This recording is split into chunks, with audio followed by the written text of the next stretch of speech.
नमस्कार। आज हम डिस्कस करेंगे कि सब इंस्पेक्टर का एग्ज़ाम जो हमीरपुर बोर्ड के द्वारा कंडक्ट करवाया जाता है उसको किस तरह से इजीली हम क्रैक कर सकते हैं, क्या उसके लिए स्ट्रेटजी रहेगी, क्या उसका सिलेबस है, वो सब हम इस वीडियो में डिटेल में डिस्कस करेंगे। सबसे पहले तो आप देखिए कि इसकी पोस्ट कोड जो है 729 है। ये पोस्ट कोड इसकी दी गई है कि 729 इसकी पोस्ट कोड है और इसका जो सिलेबस है इसमें टोटल नंबर ऑफ पोस्ट हैं वो 33 टोटल नंबर ऑफ पोस्ट हैं। 33 पोस्टें इसमें रहेगी। एज क्वालिफिकेशन सब कुछ आप जानते हैं। तो 729 पोस्ट कोड का जो सिलेबस है उसको देखते हैं। तो देखिए जो 729 का जो क्वेश्चन पोस्ट कोड का जो सिलेबस रहता है उसमें ऑब्जेक्टिव टाइप क्वेश्चन सबसे पहले आपसे पूछे जाते हैं जो कि क्वालिफाइंग नेचर का पेपर होता है। इसमें इंग्लिश जो होती है 10+2 लेवल की इंग्लिश होती है। हिंदी जो होती है वो मैट्रिक लेवल की होती है। 10th लेवल की हिंदी आपसे पूछी जाएगी।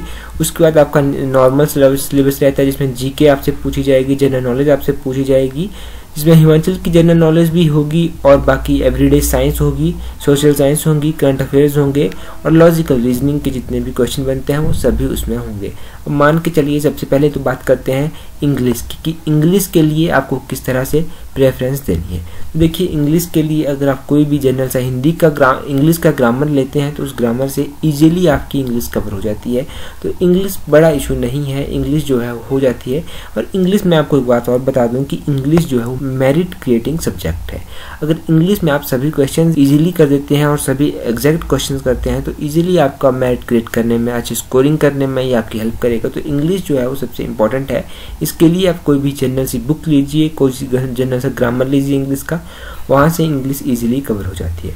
बात करते हैं हिंदी की। तो हिंदी के केस में भी कुछ ऐसा ही है कि हिंदी भी अगर आप कोई जनरल सी किताब से कवर करते हैं तो वहाँ से इजीली हिंदी कवर हो जाती है और हिंदी में भी आप स्कोरिंग कर सकते हैं। ये दोनों सब्जेक्ट जो है स्कोरिंग है। इसके साथ स्कोरिंग सब्जेक्ट में मैं एक और चीज़ ऐड करना चाहूँगा, वो है लॉजिकल रीजनिंग। रीजनिंग जो है वो भी एक स्कोरिंग सब्जेक्ट है। रीजनिंग को अगर आप अच्छे से तैयार करते हैं तो रीजनिंग में तो पॉइंट टू पॉइंट आंसर होते हैं और इसमें तो आपको 10 या 15 क्वेश्चंस में भी लॉजिकल रीजनिंग में आपसे पूछे जाएंगे। तो उन क्वेश्चंस को अगर आप इजीली कवर कर लेते हैं और क्वेश्चंस जो होते हैं वो कुछ खास नहीं होते हैं, नॉर्मल से क्वेश्चंस होते हैं। जितने भी डिस्टेंस जो भी हमीरपुर बोर्ड के क्वेश्चंस रहते हैं रीजनिंग में उसमें एज का एक आधा क्वेश्चन आ जाता है, डिस्टेंस का एक आधा क्वेश्चन आ जाता है। तो वही नॉर्मल से क्वेश्चन आपसे पूछे जाएंगे लॉजिकल रीजनिंग के भी। इसमें कुछ बहुत बड़ी रीजनिंग आपको तैयार करने की जरूरत नहीं है। अगर आप रीजनिंग कवर कर लेते हैं तो आपके लिए ईजी हो जाएगा। ये तो हो गया 3 सब्जेक्ट जो कि बहुत ही ज़्यादा स्कोरिंग सब्जेक्ट हैं और अगर आप इन तीनों में सभी क्वेश्चन एग्जैक्ट करके आ जाते हैं या एक आधा क्वेश्चन आपका हर एक पोर्शन से गलत भी हो जाता है तो आप इजीली अच्छी स्कोरिंग कर सकते हैं और अच्छे मार्क्स आप इसमें ला सकते हैं, अच्छे मार्क्स आपको मिलेंगे। बात करते हैं जनरल नॉलेज की। तो जनरल नॉलेज में सबसे पहले हमारे पास है एवरीडे साइंस। साइंस के लिए आपको क्या करना है? साइंस के लिए आपको सबसे पहले अगर मेरी जो आप राय मानेंगे तो उसके लिए मैं सबसे बेस्ट ऑप्शन आपको दूंगा। अगर आप साइंस बैकग्राउंड से हैं आप सबसे पहले जितनी भी आपकी 9th 10th 8th और 7th की जो किताबें हैं उनको कवर कीजिए। वहाँ से अगर आप कवर करेंगे तो आपका सारा सिलेबस इजीली कवर हो जाता है। और बाकी जितने भी लोग हैं जो आर्ट्स स्ट्रीम के हैं या फिर किसी भी स्ट्रीम्स के हैं तो वो या तो जनरल साइंस के लिए कोई अलग से किताब खरीदिए या तो जो आपकी अरिहंत और लुसेंट की जितनी भी किताबें होती हैं उन दोनों को अगर आपके पास हैं तो दोनों को कवर कीजिए या फिर आप किसी एक किताब को कवर कीजिए। कवर करने के साथ साथ सबसे इम्पोर्टेंट जो है वो है उसको ढंग से पढ़िए और रिवाइज आप जितना कर सकते हैं उतना रिवाइज आप उसमें कीजिए। और 3 मंत्र जो मैं हमेशा आपको बताता हूँ वो कौन कौन से हैं। एक तो है कि आप रेगुलरिटी रखिए, रेगुलर आप स्टडी कीजिए, रिवाइज कीजिए। डेली रिवाइज करना बहुत ज़रूरी है। जो पिछले कल पढ़ा है उसे अगले कल रिवाइज कीजिए और एग्ज़ाम में जाने से पहले जितना भी आपने पढ़ा है उस सभी को एग्ज़ाम को जाने से पहले रिवाइज कीजिए। और तीसरा है ऑनेस्टी। ऑनेस्टी सबसे बड़ी चीज़ है। अगर आप अपने लिए ऑनेस्ट हैं तो आपका एग्ज़ाम 100% जो है वो ईजिली आप क्रैक कर सकते हैं। तो आई होप कि ये सब चीज़ें आप जानते हैं। तो सिलेबस के ऊपर फिर से बात करते हैं। ये तो हो गया एवरीडे साइंस आप किस तरह से कवर करेंगे। +2 लेवल की अगर आप साइंस को देखें तो +2 लेवल की अगर आप साइंस शुरू करने की जरूरत नहीं पड़ेगी आपको। अगर हम 10th लेवल की साइंस इसमें कवर करते हैं तो आप 10th लेवल तक की साइंस इजीली कवर कर सकते हैं। और साइंस अगर आप इजीली अगर अच्छी स्कोरिंग करना चाहते हैं तो जितना साइंस आप पढ़ सकते हैं उतना साइंस पढ़िए।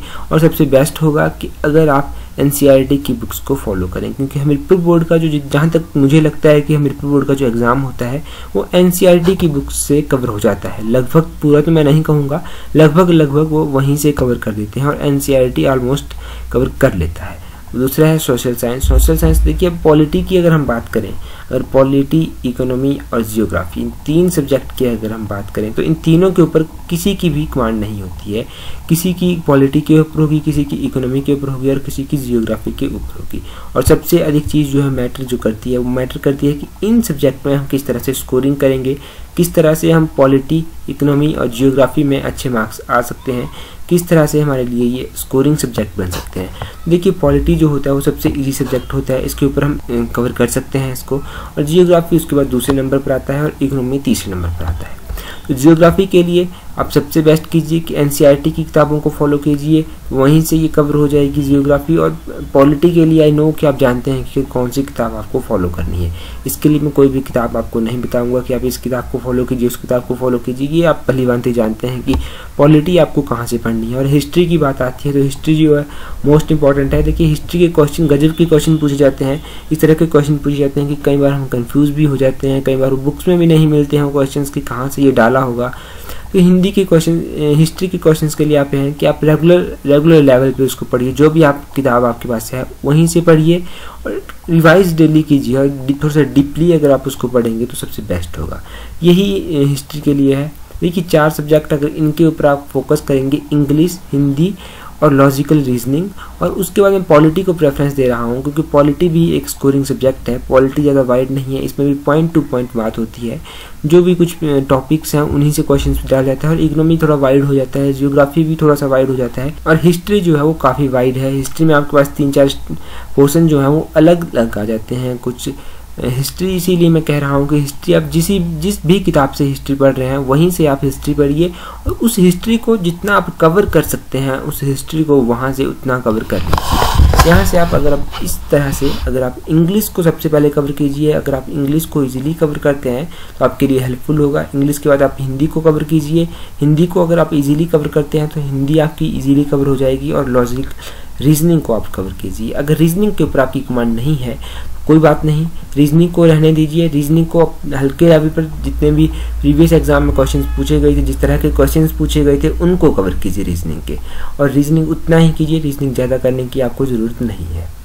रीजनिंग के बाद अगर आप पॉलिटी और हिस्ट्री में अगर आपकी कमांड अच्छी है, पॉलिटी और हिस्ट्री, इन 2 सब्जेक्ट्स के ऊपर अगर आप कमांड करते हैं तो आप इजीली इस एग्ज़ाम को क्रैक कर सकते हैं। देखिए, इंग्लिश से लगभग आपसे 5 या 10 या 15 क्वेश्चन पूछे जाते हैं, हिंदी में भी वही रहता है और लॉजिकल रीजनिंग में भी वही रहता है। इनका लेवल जो है अप एंड डाउन होता रहता है, कई बार ज़्यादा क्वेश्चन पूछ लिए जाते हैं, कई बार कम क्वेश्चन पूछे जाते हैं। पॉलिटी में भी ऐसा ही है, I think 15 question last time पूछे गए थे आपके इकोनॉमी में के भी 15 क्वेश्चन, और जियोग्राफी हिस्ट्री के भी 15 क्वेश्चन पूछे गए थे। ये अगर आप 15 में से अगर आप 7-8 की रेशो के साथ भी चलते हैं तो आपके पास जितना भी सिलेबस है आप उसमें इजीली आप लगभग 130 या 40 क्वेश्चन आप इजीली अच्छे से कर सकते हैं। इसमें नेगेटिव मार्किंग नहीं होती है। प्लस पॉइंट ये है, जिस तरह से अदर एग्जाम में नेगेटिव मार्किंग होती है तो उसमें जैसे एलाइड में भी नेगेटिव मार्किंग थी, तो इसमें नेगेटिव मार्किंग नहीं होती है। अब बात करते हैं सबसे इंपॉर्टेंट जो एक चीज़ बच गई उसके बारे में, वो है हिमाचल जीके। हिमाचल जीके को आप किस तरह से कवर करेंगे वो आप जानते हैं।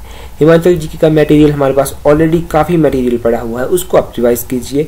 और वीकेंड पे एक हफ्ते में 1 या 2 दिन आपको हिमाचल की जो अलग से वीडियो है, लेटेस्ट जो क्वेश्चंस हैं और प्रीवियस ईयर्स के क्वेश्चंस, किसी भी एग्जाम प्रीवियस ईयर के क्वेश्चंस, वो आपके साथ हिमाचल के डिस्कस कर दिए जाएंगे। हिमाचल की आप निश्चिंत रह जाइए, हिमाचल का मटेरियल ऑलरेडी हमारे पास काफ़ी पड़ा हुआ है। एलाइड के लिए हमने काफ़ी मटेरियल हमारे पास तैयार हो गया था जब एलाइड के एग्जाम के लिए तैयारी की थी। तो हिमाचल जीके में कोई इशू नहीं है कि हिमाचल जीके भी हमारे लिए कोई बहुत बड़ा सब्जेक्ट है। तो हिमाचल जीके में अगर आप अच्छे स्कोरिंग कर लेते हैं, इसमें शायद 20 या 25 क्वेश्चन हिमाचल जीके के पूछे जाते हैं, कई बार ज़्यादा या कम भी हो जाते हैं। तो अभी इनका कोई भी क्राइटेरिया नहीं है किस सब्जेक्ट से ये कितने पूछेंगे और कितने नहीं पूछेंगे। हिमाचल जीके से भी मे भी ये क्वेश्चंस 20 या 25 क्वेश्चंस आपसे पूछ लिए जाते हैं। अगर हिमाचल जीके के ऊपर भी आप अच्छी कमांड करते हैं तो English, Hindi, logical reasoning, polity और हिमाचल जी की। अगर इनमें आप अच्छी स्कोरिंग करते हैं तो बाकियों में भी अगर आप कुछ ना कुछ करते हैं तो आप इजीली इस टेस्ट को क्रैक कर सकते हैं। यही एक स्ट्रेटजी है कि आप किस तरह से प्रायोरिटी आप सब्जेक्ट को देख कर दीजिए। सबसे पहले प्रायोरिटी दीजिए आप इंग्लिश को, हिंदी को, लॉजिकल रीजनिंग को, और उसके बाद हिमाचल जीके को आप प्रायोरिटी दीजिए, और उसके बाद पॉलिटी को प्रायोरिटी दीजिए, और इकोनॉमी और जियोग्राफी में से जो भी सब्जेक्ट आपको अच्छा लगता है उसको आप प्रायोरिटी दीजिए। और सब्जेक्ट कोई भी मत छोड़िए, टॉपिक कोई भी मत छोड़िए, सिलेक्टेड टॉपिक बिल्कुल भी मत कीजिए कि अगर आप सिलेक्टेड टॉपिक्स की सोच रहे हैं कि वो टॉपिक्स मैं आपको बताऊंगा तो वो सिलेक्टेड टॉपिक्स बिल्कुल भी मैं आपको नहीं बता रहा हूँ, क्योंकि कुछ भी प्रेडिक्ट करना पॉसिबल नहीं है जब तक कि एग्जाम हमारे सामने नहीं होता। क्योंकि प्रीवियस ईयर के एग्जाम को देखकर हम अंदाजा जरूर लगा सकते हैं किस तरह के क्वेश्चन पूछे जाते हैं, परंतु हम ये नहीं कह सकते कि नेक्स्ट टाइम भी यही पूछा जाएगा। तो इसीलिए मेरी सजेशन रहेगी आप लोगों के लिए कि कुछ भी आप प्रीवियस ईयर के एग्जाम्स को देखिए, परंतु ये प्रेडिक्ट करके मत चलिए, कि मान के मत चलिए कि ये आपके पास पूछा जाएगा, इस टॉपिक से आपसे पूछा जाएगा। हिस्ट्री की बात करें तो हिस्ट्री आप इंडस वैली से शुरू कीजिए और 1947 तक आप सारी हिस्ट्री कवर कीजिए, एंशिएंट, मेडिवल, मॉडर्न, सारी हिस्ट्री आप कवर कीजिए। क्योंकि हिस्ट्री देखिए अभी तक आप लोगों ने हिस्ट्री पढ़ ली होगी, आई नो वेरी वेल, क्योंकि अभी तक आपने ऑलमोस्ट कई लोगों ने सिलेबस कवर कर लिया होगा, सब हर एक चीज़ के ऊपर फोकस किया होगा, हर एक चीज़ पढ़ ली होगी। सब इंस्पेक्टर के एग्जाम के लिए जितना भी मटेरियल आपको प्रोवाइड मैं करवा सकता हूँ उतनी प्रोवाइड करवाने की कोशिश की जाएगी। जितना भी अच्छे से मेहनत आप लोग कर सकते हैं आप अपने लेवल पर मेहनत कीजिए। उसके बाद आप यूट्यूबर के ऊपर आइए, यूट्यूब के ऊपर जितने भी वीडियोज आपको मिलती हैं उन सभी वीडियोज़ को आप देखिए। यूट्यूब जो है एक गेटवे है, एक ऐसी चीज़ है कि जहाँ से आप खुद को चेक कर सकते हैं। यूट्यूब कुछ भी ऐसा नहीं है कि यूट्यूब के माध्यम से आप एग्ज़ाम को क्रैक कर सकते हैं, या फिर ये कोई कोचिंग इंस्टीट्यूट है यहाँ पर जहाँ पर आपको कुछ मटेरियल प्रोवाइड कराया जा रहा है। यहाँ पर जस्ट आप चेक करते हैं, खुद का रिवाइज करते हैं, खुद को चेक करते हैं और कुछ नई चीज़ें सीख लेते हैं। इतना ही यूट्यूब से होता है। यहाँ पर कोई भी रेगुलर कोर्सेज आपको लिए नहीं होते हैं कि रेगुलर कोर्सेज के ऊपर कोई आपको तैयारी करवा रहा है, क्योंकि पॉसिबल नहीं है जहाँ तक मुझे लगता है कि यूट्यूब के माध्यम से आप हर एक चीज़ सीख सकें। यूट्यूब के माध्यम से आप कुछ सिलेक्टेड चीज़ें सीख सकते हैं, कुछ नई चीज़ें यहाँ से सीख सकते हैं। और करंट अफेयर्स की बात करें तो करंट अफेयर्स भी एक स्कोरिंग सब्जेक्ट है। करंट अफेयर को भी आप अच्छे से कवर कर सकते हैं। आई नो कि करंट अफेयर भी आप कवर कर लेंगे, तो इसीलिए मैं इन चीज़ों की बात नहीं कर रहा हूँ। जैसे हिमाचल जी के करंट अफेयर्स, ये चीज़ें आप इजीली क्रैक कर लेंगे। प्रायोरिटी की बात करते हैं तो प्रायोरिटी आप सबसे पहले आप कीजिए इंग्लिश, हिंदी, लॉजिकल रीजनिंग को, और उसके बाद आप फोकस कीजिए पॉलिटी पर, उसके बाद हिस्ट्री या इकोनॉमी या जियोग्राफी जिसके ऊपर भी आपको फोकस कर सकते हैं।